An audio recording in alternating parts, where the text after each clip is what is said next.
over the place right now. Now the 18 drops down to the bottom. He'll block the inside line. What a tough spot for Kyle Busch. What lane's he going to block? The outside lane. Now the inside lane's going to come. Here comes the inside lane. Ricky Stenhouse Jr. back to the front. Another hood flap flies off. Oh, around goes the 18. The 42 collects the 17 as well. The 62 upside down. Brendan Gaughan upside down as he went back in front of the pack. We're wrecked here, guys. And the big one happens right at the front of the field. That was crazy. Brendan Gaughan just flipped around, fortunately landed on his tires. The 2, major damage.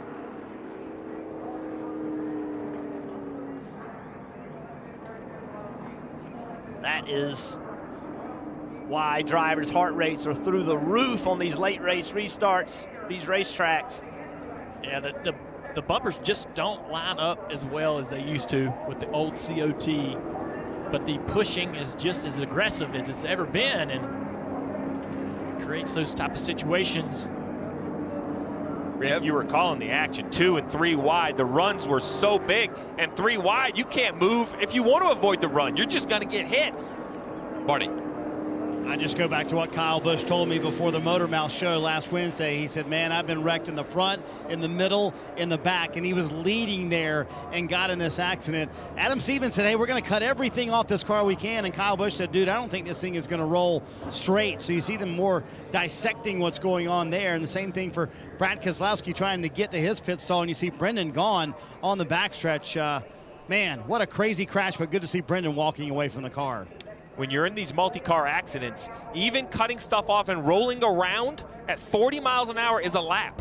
That could score you in front of other cars. All right, let's check out this replay, see exactly how all this came down. See Kurt pushing Kyle. It just hooked him. And Look at Brendan Gaughan just flipping right over. it's like the nose of that Chevrolet just can't quite push them straight.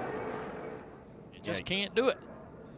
Yeah, the 17 goes up to side draft. I don't think that affects the 18. It's the one just pushing his brother. It peels the 18 off to the right. It looks a lot like the 24 accident. Look at the 62, a full flip back on its wheels. Thank goodness. Instantly stopped the flipping, put the car back in position. But a huge, huge accident. You wonder though if the side force, like right here, if the side force didn't help push the car Off and the roll 17. it off the front bumper, right? Yeah. Just the air moved it to Because he's the trying right. to pull him back. Yes, and just moved it, and then that helped with that pointed nose of the Chevrolet. The combination of the two. Oh, this shot right here. Yeah. Coming right at you. Look at this 62. It looks like a toy car. It doesn't look real. 3,400 pounds. Remember that. These things are almost 2 tons. Well, you know, we take off. All you got here, pushing right up to 17. Kevin. Half apart now in front. All right, keep low, keep low, keep low, keep low, keep low. Keep low, keep low, keep low.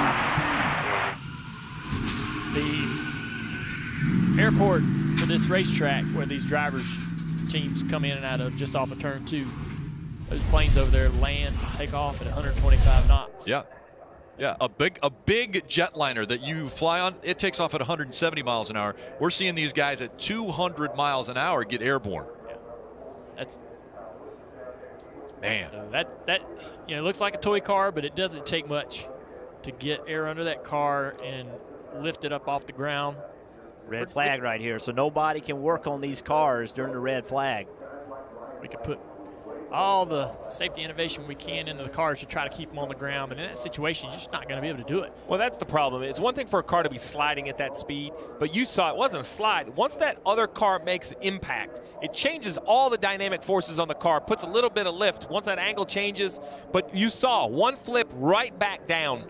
You never want to see a car airborne, but you like for them to get back on the ground as soon as possible. Aggressive blocking up front. And a wild ride for Brendan Gaughan in the 62, upside down at Talladega.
So much to talk about after this one is over. NASCAR America Motor Mouse, a special edition. Right